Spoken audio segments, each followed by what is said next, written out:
2 اکتوبر کو بھارتی وزیر دفاع راجناتھ سنگھ نے پاکستان کو دھمکی دی کہ اگر اس نے سرکریک میں کوئی مہم جوئی کی تو جواب اتنا سخت ہوگا کہ وہ تاریخ اور جغرافیہ بدل دے گا۔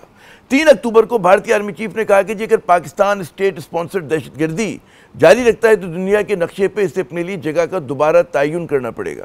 بھارت اس مرتبہ کسی تحمل کا مظاہرہ نہیں کرے گا۔ اور جناب 3 اکتوبر ہی کو بھارتی فضائیہ کے سربراہ نے یہ بڑا مذاق خیز دعویٰ کیا کہ S-400 میزائل اٹیک میں بھارت نے 4-5 جدید پاکستانی طیاروں کو تباہ کیا۔ یہ وہ عجیب و غریب دعویٰ ہے کہ جو انہیں کئی ماہ کے بعد دنیا کو بتانا یاد آیا اور جو کوئی بھی دوسرا ملک ماننے یا اس کی تصدیق کرنے کے لیے تیار نہیں۔ اسی تناظر میں پاکستانی فوج نے متنبع کیا کہ بھارتی قیادت کے اشتعال انگیز بیانات مستقبل میں بڑے پیمانے پہ تباہی کا باعث بن سکتے ہیں اور بھارتی جارحیت کا جواب دینے میں پاکستان بالکل پیچھے نہیں رہے گا۔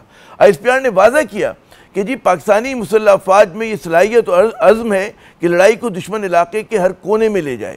جہاں تک پاکستان کو نقشے سے مٹانے کی بات ہے تو بھارت کو واضح طور پہ معلوم ہونا چاہیے کہ اگر ایسے حالات پیش آئے تو اس کی بھی تباہی یقینی ہوگی۔ بھارت کی سیاسی اور فوجی قیادت جس طرح سے جنگی جنون پھیلا رہی ہے، کیا اس کا یہ مطلب لینا چاہیے کہ وہ دوبارہ پاکستان کے خلاف مئی کی طرح کی کوئی مہم جوئی کا سوچ رہی ہے؟ یا ایسے اشتعال انگیز بیانات دینا بھارتی حکومت کی اندرونی سیاست کی ضرورت ہے اور ان کو زیادہ وزن دینے کی ضرورت نہیں؟ بات کرنے کے لیے ہمارے ساتھ موجود ہیں امریکہ، برطانیہ اور اقوام متحدہ میں پاکستان کی سابق سفیر محترمہ ملیحہ لودھی صاحبہ۔ بہت بہت شکریہ ملیحہ صاحبہ اپنا قیمتی وقت دینے کا۔ بھارتی سیاسی و فوجی قیادت کے جو اشتعال انگیز بیانات ہیں انہیں آپ کیسے دیکھ رہی ہیں؟ دیکھیں، لگتا یہ ہے کہ جب سے ان کا حشر کیا پاکستان نے، جو کانفلکٹ ہوئی تھی دونوں ملکوں کے درمیان، اس کے بعد سے ان کا فرسٹریشن لیول تو بڑھتا جا رہا ہے۔ میرا تو خیال تھا کہ اس میں کمی آئے گی، لیکن وہ بڑھتا جا رہا ہے۔ اور میں سمجھتی ہوں کہ اس قسم کے جو سٹیٹمنٹس ہیں وہ یعنی کہ نشاندہی کرتے ہیں ان کی کمزوری۔ اس سے ان کی اسٹرینتھ سگنل نہیں ہوتی، ان کی ویکنس سگنل ہوتی ہے۔ تو Pakistan obviously has to take these statements seriously، لیکن میرا خیال ہے ہمیں اتنا بھی وہ نہیں کرنا چاہیے، we shouldn't worry too much۔ لیکن یہ ضرور ہے کہ ہماری جو افواج ہے اس کو الرٹ پہ ہی رہنا چاہیے۔ ان کا کوئی پتہ نہیں۔ دیکھیں، جب آپ ایک ملک یا اس کی لیڈرشپ اتنا irrationally ایکٹ کرے تو پھر آپ کچھ بھی توقع کر سکتے ہیں۔ لیکن میرا اپنا خیال ہے کہ جو آؤٹ کم پچھلے کلیش کا ہوا تھا بٹوین دا 2 کنٹریز، اس کے بعد یہ کیا کریں گے جو کہ پہلے نہیں کر پائے؟ تو میں نہیں سمجھتی کہ اس سے کوئی خاص فرق پڑے گا، مگر یہ ضرور ہے کہ اس قسم کے بیانات سے تناؤ جو ہے وہ بڑھتا جائے گا۔ ویسے بھی ٹینشنز کوئی خاص ڈی ایسکلیٹ تو نہیں ہوئے تھے، تو وہ یہ وار آف ورڈز پھر اگر شروع ہو جائے دونوں ملکوں کے درمیان تو اس سے اور پھر وہ ایسکلیٹ ہو جاتی ہے ٹینشنز۔ آپ نے بالکل درست کہا کہ بھارتی قیادت، بالکل صحیح لفظ آپ نے استعمال کیا کہ irrational طریقے سے بیہیو کر رہی ہے، اور ظاہر اس کی ایک وجہ یہ کہ عالمی اس میں ان کی سبکی ہوئی ہے، عالمی اقوام میں ان کی سبکی ہوئی ہے بہت بری طرح سے۔ پھر وہ جو ان کا تھا کہ ان کا جو بیک یارڈ ہے اس میں وہ پاکستان کو سنبھال لیں گے کہ ہم نئی قوت ہیں دنیا کی، اس کا بھی ان کی نفی ہوئی ہے۔ تو جو حساب برابر کرنے کی خواہش ہے، یہ ایک بہت زیادہ ڈومیسٹک پریشر ہے، سائیکولوجیکل پریشر، کیا کہیں گے کہ یہ صرف ایک they are just playing to the gallery؟ ہاں، بہت حد تک عامر آپ ٹھیک کہہ رہے ہیں کہ یہ کافی ڈومیسٹک آڈینس پہ ایمڈ ہے، لیکن ان کو یہ تو پتہ ہے نا کہ چاہے کس کو ایم ہو کہ اس کے کانسیکوینسز ہوتے ہیں، جس کو کہتے ہیں نا ورڈز ہیو کانسیکوینسز۔ تو آپ ضرور اس طرح کی باتیں اگر کریں گے تو پھر ظاہر ہے اس سے ٹینشنز بڑھیں گی، پاکستان کا بھی جواب آئے گا، اور پاکستان کا ایک تکڑا جواب آیا ہے، تو اس سے پھر ان کو کوئی فائدہ نہیں ہے۔ لیکن پھر ان کی آپ کو معلوم ہی ہے کہ بہار کی الیکشن قریب آ رہی ہے، تو ان کے ذہن میں پھر یہ بھی ہوگا کہ کس طرح سے ہم اپنے ہندو بیس جو ہے اس کو ریلے کریں، ہندوتوا کا جو ان کی آئیڈیالوجی ہے اس کو آگے لے کے جائیں۔ اس میں اکثر یہ بھی ہوتا ہے کہ جب آپ، جیسے آپ نے کہا نا کہ ورڈز ہیو کانسیکوینسز، کہ آپ اپنے الفاظ کے ہاتھوں یرغمال بن جاتے ہیں اور پھر آپ کی مجبوری ہوتی ہے کہ آپ پیچھے نہ ہٹیں بلکہ ان الفاظ پہ عمل کر کے دکھائیں۔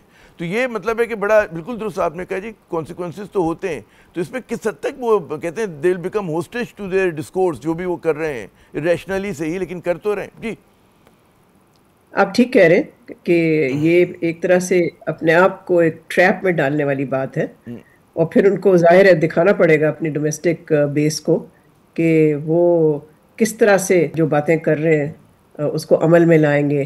لیکن میرا اپنا خیال ہے کہ یہ ریئلی اٹس ریٹرک، اس سے زیادہ نہیں ہے. اپنے ڈومیسٹک بیس کو سگنلنگ کر رہے ہیں، دکھا رہے ہیں کہ نہیں ہم کوئی ایسے we will not take things lightly. لیکن ایز آئی سیڈ کہ اس سے فرینکلی انٹرنیشنلی بھی وہ اور ہی بلکہ یعنی کہ they looking even more ridiculous I would say. اور ڈومیسٹک بیس پہ کیا اثر ہو رہا ہے آئی ڈونٹ نو، مشکل ہے کہنا، مگر میں نہیں سمجھتی کہ وہاں کی عوام یہ آپ جو نے ہے اچھا زاویہ دیا کہ جی ریڈیکولس لگ رہے ہیں، کہ وہ لگ رہا ہے کہ لوگ نان سیریس طور پہ لے رہے ہیں کہ بہت زیادہ آپ اوور ریئیکٹ کر رہے ہیں، بہت جذباتی بڑے بڑے بیانات دے رہے ہیں. لیکن وہ نقطہ نظر یہ کہ جی بالکل جیسا آپ نے کہا کہ جی ڈومیسٹک آڈینس کے لیے کر رہے ہیں، تو کیا اگنور کر دینا چاہیے پاکستان کو اور دنیا کو کہ ٹھیک ہے بھارت ایسی وہ فلمی دنیا میں رہتا ہے، وہ اس طرح کے بیانات دے رہا ہے، یا اس کو سنجیدگی سے لیتے ہوئے کچھ کا سدباب کرنے کی ضرورت ہے، ایکٹیو ڈپلومیسی کی ضرورت ہے، انگیج کرنے کی ضرورت ہے بھارت کو کسی سطح پہ؟ جی نہیں، میرا خیال ہے اس وقت تو اس کو اسی لیول پہ رکھے جس لیول پہ ہے، یہ ریٹرک کے لیول پہ ہی رکھے. جیسے میں نے پہلے عرض کیا کہ we have to take it seriously, اور ظاہر ہے ہمیں جواب دینے کی ضرورت ہے اور ہم نے اس لیے جواب دیا بھی.